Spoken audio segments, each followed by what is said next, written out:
The Terrifying Lies Podcast, with music and stories by Craig Nybo.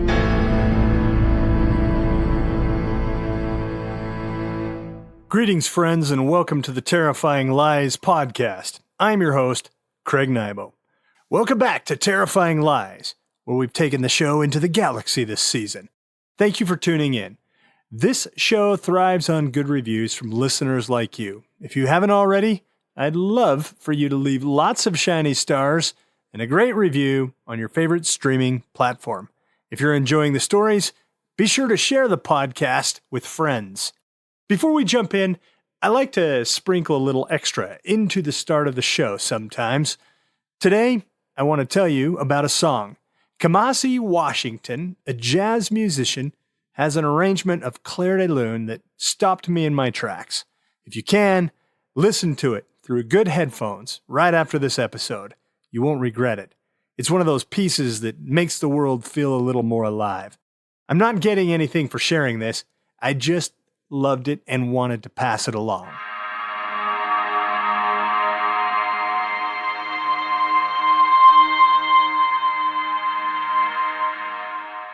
Today's story is part 5 of a 13-part tale. If you haven't listened to the earlier episodes, now's a great time to catch up. Otherwise, you might feel a little bit lost. So far, on Rock and Roll and Resurrection, Twana Birch has taken a clone of Bieber, a murdered pop star. This character is not to be confused with any actual people in the world. Into the galaxy aboard a space bus. Her mission? Teach him to sing, dance, and resurrect his career with a performance at the Pan-Galactic Prom Show, the galaxy's most prestigious rock and roll event. Twana has teamed up with another fan, sharing her dream, while henchmen working for her benefactor, mob boss Orlando DiPescio, watch her every move from the shadows. Unbeknownst to her, her brother, Butch, has stowed away to act as her hidden protector. With no more delay, let's dive into the story. I give you Rock and Roll and Resurrection, Bieber's Finger, Part 5 of 13. See you on the other side. I could stand for a million days. Twana continued Bieber's training with a digital boombox sitting on a small table in the corner of the cabin, playing Bieber's music word by word, line by line. He picked up on the lyrics. She coached him on his inflections, on the subtle lilt that he occasionally used when he sang. Twana wasn't a professionally trained singer, but she had spent thousands of hours singing along to Bieber's songs. She knew every inflection, every tone, every artistic license Bieber took. Orlando DiPescio's biologists had done a superb job of copying the teen idol. He looked exactly like the original. Even more, Twana could hear the same timbre in his voice. He had the same vocal cords and was capable not only of looking like, but sounding like the real product. That afternoon, as Twana ran him through a series of vocal exercises she had learned in junior high school choir, someone knocked. Twana glanced over her shoulder at the door with a smirk. Had they been rehearsing too loudly? She decided to wait out her cabin's visitor. She stopped the music and put a finger on her lips, indicating for Bieber to keep quiet. He nodded and complied. The two of them held still for a few seconds. Whoever was outside the door knocked again. Twana and Bieber kept quiet. Another knock. This time, someone spoke up. You might as well open up. I know you're in there. It was a girl's voice. Twana continued on with her game of silence. More forceful knocking. Look, I know what's going on. You can't fool me. Just let me in. Twana gave up and opened the door. It was MindeeLee. She held doggy bags full of nice-smelling food. She raised one hand and waved with her pinky. Hello, she said, glancing over Twana's shoulder at Bieber. I brought Chinese. She held up the doggy bags and grinned. You can't come in here, Twana said. MindeeLee's smile faded a couple of degrees. She lowered the doggy bags. Look, I'm not gonna give away your secret. I just thought, it's a long flight. My mom is kinda checked out. I just thought we could be friends. Bieber smiled. Twana kept her hard expression. It's not a good idea, she said. Why not? Bieber said. MindeeLee refreshed her smile and held the doggy bags back up. Yeah, why not? It just isn't a good idea, Twana said. I think she's nice. Bieber said. Besides, she brought Chinese food. I never tried Chinese food. You haven't tried Chinese food? MindeeLee said, bubbling with excitement. Twana sighed and closed her eyes. Okay, fine, come inside. MindeeLee bounced into the cabin. She placed the doggy bags on a small table. She put her hands on her hips and surveyed Bieber. He wasn't wearing his ridiculous hat and glasses. He'd lost a scarf. He'd even put some gel in his hair and pushed his feathers back into a traditional Bieber hairdo. He would need highlights to become perfect, but MindeeLee could see to that. She moved over to Bieber and poked him experimentally with her index finger. I don't get it. How did he survive the car bombing? He just survived. Twana said. We have to keep him a secret. Tell her, Bieber said, fixing Twana with a sincere expression. Tell me what? MindeeLee said. It's not important. Twana said, dismissing Bieber's postulation with a flick of her hand. Tell her, or I will tell her, Bieber said. Twana looked into his eyes. She saw a loneliness there. Since Bieber had been cloned, he'd spent every waking hour with her. She knew that it grated on him. She could see it in his eyes as he watched the people around him. Bieber wanted friends. He may be a clone, but he was also subject to human emotions. Sit down, Twana said. MindeeLee ran her fingers over the tabletop as she moved to the bed. She looked around the cabin. It was small, one of the cheap seats. With Bieber's bankroll, there'd be no way he'd be caught dead in such Spartan accommodations. Something was up, and MindeeLee wanted a part in it. She sat on the bed and looked up at Bieber and Twana.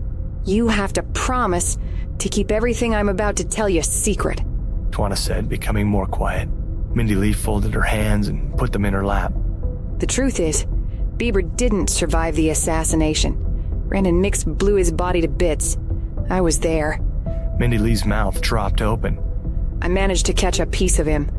Twana went on. A finger. Ew, gross. MindeeLee said. I had friends in high places, friends with money and resources. I arranged to have a copy made. Twana gestured at Bieber. MindeeLee's eyes flicked back and forth between Twana and Bieber. She touched her chin. She looked up at Bieber, caught so off guard that she forgot to breathe for a moment. She stood up from the bed and moved over to the pop star. She ventured a hand forward. She poked his chest. She felt his upper arm. She touched his hair. She stood up on tiptoes and looked into his eyes. Bieber bore the inspection with patience. Twana backed away as MindeeLee moved around the boy, exploring every detail. Apparently satisfied, MindeeLee turned to Twana. For a moment, she stood motionless and expressionless. Twana rocked back and forth from foot to foot. She waited for MindeeLee to say something. MindeeLee raised a hand to her mouth and made a little chirping sound. Her eyes smiled first, then her whole face bloomed into an enormous grin. You mean to say that you have your very own Bieber? It's not like that. Twana said. Yes, it is. MindeeLee said. And it's the coolest thing I think I've ever heard. Does he sing? Bieber glanced at Twana, looking for permission. Twana smirked and wound her finger forward as if to say, get on with it. Bieber drew in a deep breath and sang the chorus to Stand. He wasn't dead on accurate yet, but MindeeLee didn't seem to care. She closed her eyes as she listened. Her face relaxed into a sweet smile. She, like millions of others, had thought Bieber was dead, and yet here he was, in the flesh, singing for little old her. After Bieber finished the chorus, MindeeLee clapped, like she had just come downstairs to a tree stacked with presents on Christmas morning. Can he dance? We're working on that part, Twana said. Do the funky monkey, MindeeLee said, holding up a pair of open palms, assuming the opening posture of the dance move. Bieber once again looked at Twana for permission. Twana shrugged. Bieber opened his palms and raised them in the air, took a deep breath, then began to dance. As he gyrated in the middle of the cabin, MindeeLee's smile faded away. He moved like a dork. He shoved his butt way too far out. He scrunched his face up in a ball of concentration. She feared he might trip over his clotting feet and wind up sprawled on the floor. No, no, no, no, no, no, no, MindeeLee said, waving her hands in the air and shaking her head. Bieber stopped his inane gyration and stood still. sheepishly looking at MindeeLee. Like this. She moved in close to Bieber and grabbed his hands. She opened his palms and positioned them at his sides. You have to move like water. Act like someone has disconnected your hips. She put her hands on his hips, moved them back and forth a couple of small motions. Relax. You feel like a fence post. Bieber let the tension in his hips go and let MindeeLee work them back and forth. You move the hands. I'll move the hips. She said. Bieber worked his hands back and forth, emulating the dance move as Twana had taught him. Something happened as MindeeLee worked his hips side to side. He felt a new sense of relaxation as he danced. Keep going. MindeeLee said. She let his hips go and backed away. Twana folded her arms and nodded, half smile curling on her face. Now add the kick. But this isn't soccer, keep it tight. More like a shuffle. Like this. MindeeLee demonstrated a couple of shallow kicks. Bieber added the kick to the move. His body worked fluidly without the usual hitches, fits, and stops Twana couldn't seem to work out of him. Twana pushed the play button on her digital boombox and Stan filled the room. Bieber danced with even more relaxed fluidity. He even smiled. The beat seemed to help. Now that's the funky monkey. MindeeLee said and joined Bieber, gyrating her hips and working her open palms back and forth. Twana's half smile morphed into a full grin. She moved to the middle of the cabin floor and joined in. She didn't move with MindeeLee's grace, but it felt good under the pressure of everything that had fallen onto Twana to just dance. The three of them laughed as they moved. Bieber even experimented with a few of his own variations on the dance. Twana sang along, belting out the lyrics with all of her soul. Bieber came in at the chorus. MindeeLee lent her voice to the ensemble, but her nasally voice came out in an atonal bray. Apparently clueless, she poured everything she had into the lyrics, but her passion just didn't translate through the mess of bad notes, cracking highs and grinding lows. Twana and Bieber stopped dancing and looked at each other. Bieber shrugged and started to sing again, ignoring MindeeLee's hee-haw. Twana chuckled and jumped back in at the third verse. The three of them danced and sang all afternoon. At some point, they stopped their little party to eat the Chinese food MindeeLee had brought. Bieber closed his eyes and moaned in pleasure with every morsel. He would have Chinese food again and again if he could. After lunch, Bieber lessons commenced, this time with Twana acting as vocal coach and MindeeLee acting as lead choreographer.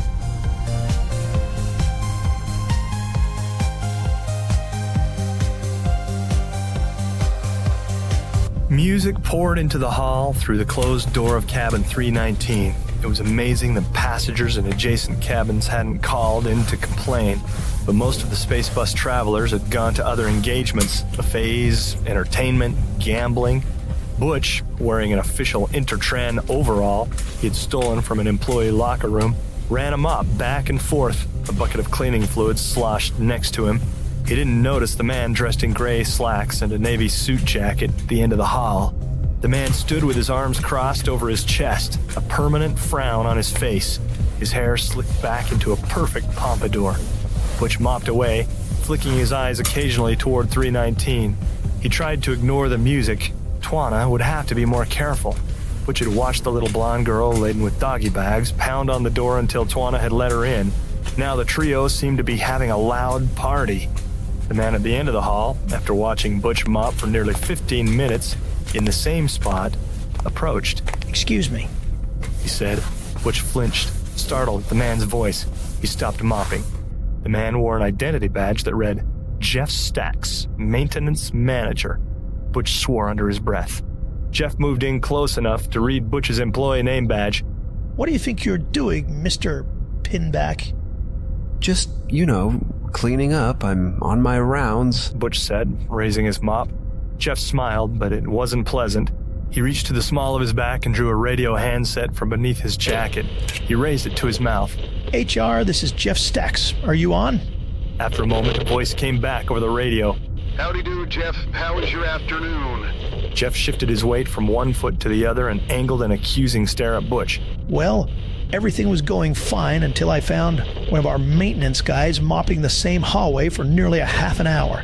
Butch smiled and shrugged. "Can you run a name for me?" Jeff said. "I've got..." He squinted and read the name on Butch's nameplate again. Walter Pinback here, in the cheap seats. Give me a New York minute. The voice on the other side of the radio said. While he waited, Jeff glanced down at Butch's mop bucket. He looked over the slippery floor. You know, it's protocol to place slippery when wet signs around your work area. I'm sorry. Butch said. I forgot to grab the signs from maintenance. Protocol, Mr. Pinback. This entire ship functions on protocol. Without protocol, what are we? We're a bunch of monkeys trying to write the great works. Butch forced a little chuckle, but then thought better of it when Jeff failed to even crack a smile. Yes, we have him on record. The voice from HR said. Walter Pinback. This is his first rodeo. I suggest you be easy on him. Jeff smirked. Copy that. He said. I'm out. Hey, while I have you on the line, I wanted to ask if you were up for our game tonight. The voice of HR said. Not the right time. Jeff said. He snapped off his radio and returned it to the clip at the small of his back. Look, Mr. Pinback, I run a tight ship in the maintenance department. Your time is a tangible resource to the value of Intertran. It's like currency. Protocol helps me to spend that currency and get the maximum return on my investment. Jeff spread his hand expressively over Butch's mopping job. This should be a 5-minute expenditure of that currency, and yet you've sextupled the price. I need you to focus on efficiency and urgency, Mr. Pinback. The door to cabin 319 opened. Butch turned away quickly as the two girls and Bieber came out into the hall. Bieber slipped on the freshly mopped floor as they walked by, while Twana and MindeeLee caught him, one under each arm, before he went down. The two girls giggled as they helped ride him, and the three of them moved off down the hallway. Jeff sneered and gestured with an open palm toward the spot where Bieber had slipped. This is case in point, he said. Should that young man have fallen, he could have injured himself, twisted an ankle, or even broken a bone. We would have been obliged to check him into the infirmary. He might have spent the remainder of his 6-week trip on crutches. He then might have felt obliged to sue Intertran for damages. This might have caused my boss to compel me to fire someone on my staff. Most likely that's someone who failed to place a couple of slippery when wet signs on either side of his mopping job, which, by the way, should have only taken 5 minutes, but took 30. That someone would be you, Mr. Pinback. Butch flattened his lips. I understand, Mr. Stacks. I won't let it happen again. Protocol, Mr. Pinback. Protocol. Protocol, Butch said with a solid nod. Now wrap up here and check your maintenance list posted on the schedule. I'll set him up. You knock him down. Do you follow me? I sure do. I know you're a rookie, so I'm gonna cut you a break on this one. But don't take too long joining the rest of us. I can't afford to waste any currency. I understand, Mr. Stacks. Very good. Now get back to work. Jeff Stacks turned and walked away, not noticing the lewd gesture Butch flicked at him from behind his back.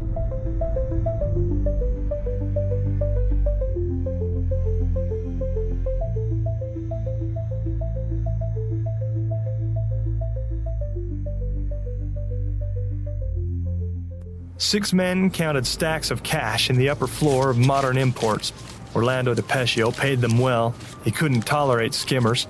He took away his men's desire to steal by loading their pockets with cash.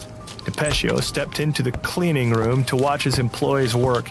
They performed like robots, long desensitized to the allure of pounds of bills running through the counting machines, placed in stacks, bundled with rings, and packaged in anything from suitcases to cigar boxes.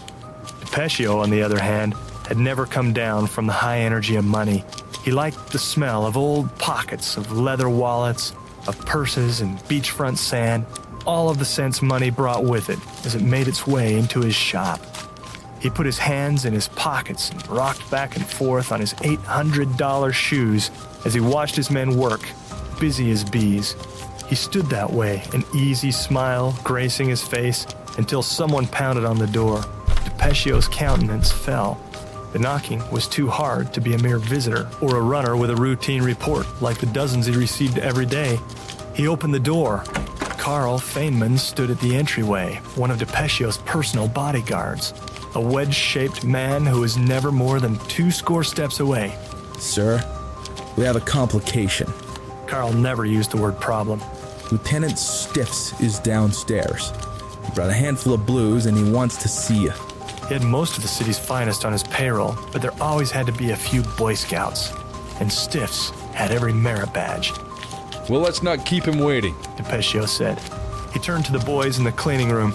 Get as much of this as you can into the dumbwaiter. We got pigs in the house. The men stopped counting and moved like a troupe of dancers in a well-choreographed Broadway number. Half of the men picked up the largest cases of money while the others opened a hidden wall that led to a bulky cargo elevator. Case by case, they loaded the money into the lift. DePescio rubbed his hands together as he left the cleaning room. Carl accompanied him down the long hallway to the elevator. DePescio pushed at the down button. The doors slid open, and they stepped inside. The music in the lift calmed DePescio, something from Sinatra's Songs for Swinging Lovers album. DePescio closed his eyes and let the music fill his senses. He hummed along to the chorus of Pennies from Heaven.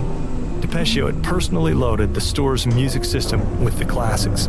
He found music to be one of the most soothing forces in the universe. The elevator doors hissed open. DePescio and Carl stepped out of the lift into the showroom of modern imports. DePescio had spared no expense in the store's decor and inventory. Modern Imports boasted a lavish collection of antique art from the East, as well as an enviable collection of sculptures, paintings, and furniture imports from Europe. The store's masterpieces overshot the pocketbooks of most collectors. Lieutenant Stiff stood near the entrance, fronting a handful of officers. He wore his customary camel hair long coat, black gloves, his German-Irish hair slicked back with pomade. Well, well, well, DePescio said. To whom do I owe the honor of this distinguished visit? He spread his hands expressively as he walked across the showroom toward Lieutenant Stiff's. Carl followed right behind. Last I looked, I didn't see honor in this proprietorship, Stiff said, his hands tucked deep into the pockets of his long coat. Can I interest you in anything special? DePescio gestured into the showroom. I've just brought in some 10th century Byzantine pottery. Might make the missus a nice flower vase. I had something bigger in mind than some flower pot, Stiff said. Book him, gentlemen. Stiff smiled as the officers behind him closed in on DePescio. Carl moved out in front of his boss, balling up his hands into two boulders. Stand down, Carl, DePescio said. This isn't the time. One of the officers drew a pair of cuffs from his belt, wrangled DePescio's hands behind his back, and snapped them on. Easy, brother, DePescio said. I'm a lover, not a fighter. You are under arrest, DePescio, Stiff said. I assure you, I have nothing to hide. You're free to wander around the shop. Check my private office if you like. Surf through the file cabinets and help yourself to my hard drives. Be my guest. Stiff smiled. You're not under arrest for anything you have in this slum den. I got you for running an illegal cloning lab in the good state of New York. Oh, come now. You must be listening to those surgically augmented newscasters. I would never presume to go around the FDA. How could you ever think I have a heart so cold? DePescio, you can keep your silver tongue in your mouth. We've made at least 3 labs. It's quite a report card you got there. You ain't got nothing on me, DePescio said, grinning with all of his mouth. You have the right to remain silent when questioned, Stiff said. Anything you say or do may be used against you in the court of law. You have the right to consult an attorney. DePescio laughed as Stiffs continued on with the Miranda warning. Just as Lieutenant Stiffs finished the warning, DePescio looked up at his bodyguard, Carl. Colonel Stedman. Carl nodded stiffly, but did nothing to stop Lieutenant Stiffs or his handful of officers from escorting Orlando DePescio out of Modern Imports and loading him into the back of a blue and white parked at the curb.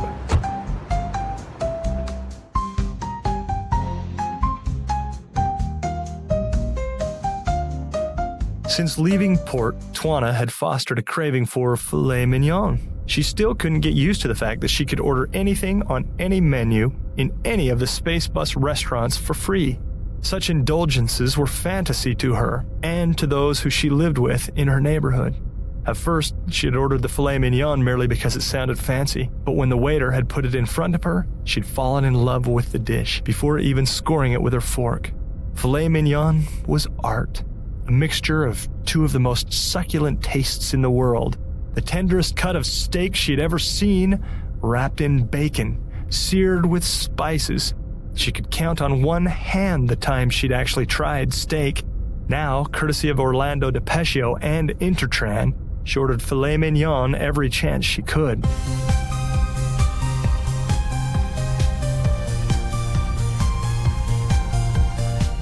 She sat across the table from Bieber and MindeeLee. Bieber had ordered his regular, a large plate of macaroni and cheese. MindeeLee had waited to see what Bieber would order, then she had ordered the same. Both of them forked bites of the stuff into their mouths and swished it down with cold root beer. Twana couldn't stomach macaroni and cheese. She'd made box after box for herself and Butch while her mother lay on the couch, high on fix after fix of whatever it was she was taking at the time. The singing and dancing is coming along, Twana said. We have a ways to go before you become Bieber, but I think we're off to a great start. She forked a bite of steak into her mouth and savored the perfect blend of spices. She watched other restaurant patrons roll the steak in sauces. She opted not to taint the perfection of the meat with any foreign flavor. You know, she said to Bieber, glancing at MindeeLee, then back at him. You have to be prepared for your fans. Bieber looked up from his meal, a trace of yellow cheese dotting his chin. They can be absolutely insane, and when they gather around you in packs, they could get downright dangerous. MindeeLee sipped her root beer and smiled. When was your first Bieber moment? She asked Twana. Twana put her fork down, leaned back in her chair, and looked up at the ceiling fan, rotating so fast that it was nothing but a blur. That's a good question. I've had many Bieber moments, but I think my first was, his Heinz Field concert back in Pittsburgh. That was epic. MindeeLee beamed. Were you there? Twana asked. No, but I watched the recordings of the concert no less than 100 times. Out of every city in America, MindeeLee began to quote. Twana joined in, quoting Bieber's words from that long-ago concert verbatim. I have never and will never feel the love quite like I do tonight in Pittsburgh. And I gotta say, I love you all back. And if there were 65,000 of me tonight, I would go home with every single one of you. MindeeLee balled up her fists and stomped on the floor, squealing out her excitement. I can't believe you were there, she said. Bieber forked another load of macaroni and cheese into his mouth and chased it with another pull on his root beer. Twana picked up her fork and knife and carved off another piece of her steak. What about you? She asked. What was your greatest Bieber moment? That's easy, MindeeLee said, putting her fork down and laying her hands down flat on the table on either side of her meal. I am the president of his fan club in my district. Bieber's promoters had a contest. The person in the district with the most combined album and ticket sales was to win a date with Bieber. MindeeLee beamed. Twana's eyes darkened. She knew where this was going.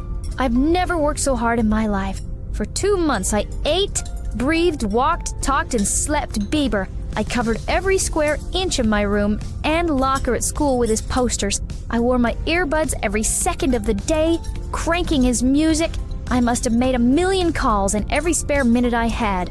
And when the contest ended, and I finally got a look at our numbers, we were not only number 1, we stomped the other districts out completely. Twana decided to dip a bite of her steak into the sauce. And when it came time to decide who would get the date with Bieber, why, everyone knew I'd done the majority of the work. So Bieber himself called me and asked me out. 1 week later, I had the best evening of my life. We had a private helicopter ride to a rooftop restaurant. There was a band there, and we danced until late in the night. I'll never forget it. The most romantic day of my life. Just me and Bieber. MindeeLee looked longingly into Bieber's eyes. She'd gotten lost so many times in those eyes, looking at them on her posters and photographs, and now here he was, sitting next to her at dinner. Bieber belched and tossed another forkload of macaroni and cheese into his mouth. This stuff is the best, he said. Never tried anything like it. Well, Twana said, tossing her flatware on her plate and pushing it away. She picked up her napkin and mopped up a few traces of sauce from her mouth. We have tons of work left to do. We gotta whip him into shape, and we only have a few weeks to do it. Oh, can't we just stay for another minute? MindeeLee said. This has been so nice. Yeah, can't we stay a little longer? Getting tired of singing and dancing. I just want to hang out. Twana stood from the table and looked at the two of them in turn. No, we can't stay. Don't forget that in just a few weeks, you're going to be at the most prestigious venue in the universe. If you aren't perfect, they're going to see straight through you and everything we've worked for will fall apart. Bieber frowned and wiped his mouth with his napkin. MindeeLee looked up at Twana, her brow furrowed. Twana fixed her with a pouty little smile and turned on her heel. She walked off toward the restaurant exit. Bieber and MindeeLee reluctantly got up from their meals and followed her out.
As I've been producing this story, I've been noting down any songs that are mentioned, having been written by the fictional character Bieber or his boy band, the Five Fingers.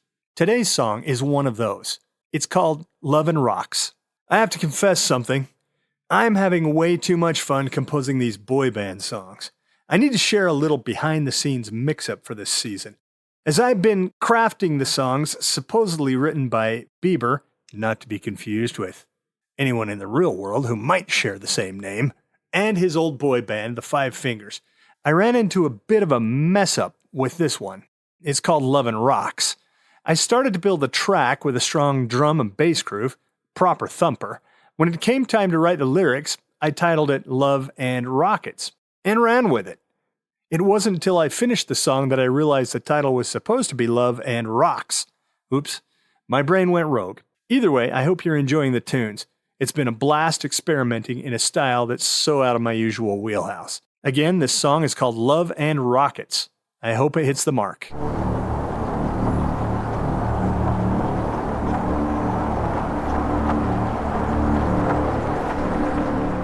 In the end, all I want for you is peace in your heart and love in your soul. If we were sitting together right now, I'd tell you that you're doing great. Even with the challenges of navigating life, obstacles and insecurities hit us all. Just know I'm rooting for you. Thank you for spending some time with me here on the Terrifying Lies podcast. I appreciate it more than words can say. I only wish it could be more of a conversation between us. Until next time, I bid you sweet dreams. Or should I say, sweet nightmares. This has been the Terrifying Lies podcast. Please, come again. You're welcome here.